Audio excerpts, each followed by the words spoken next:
Hello friends, आयलो हा गोंया आणि तुमकां हांव तें भात कितें करून करताय तें मातशें दाखयता. ओके.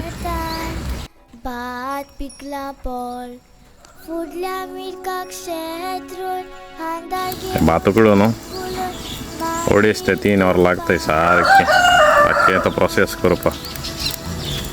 आनी एक ऑलरेडी जालो आहा. हें भात आहा तें जालां, आतां सुकोवपा जाय.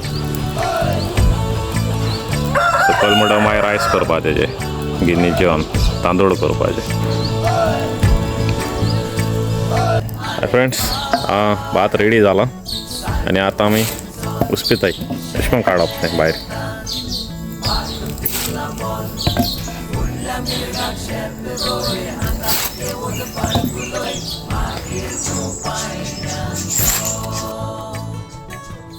मिरगात शेत रोय हांदार घेवन पाणकुलोय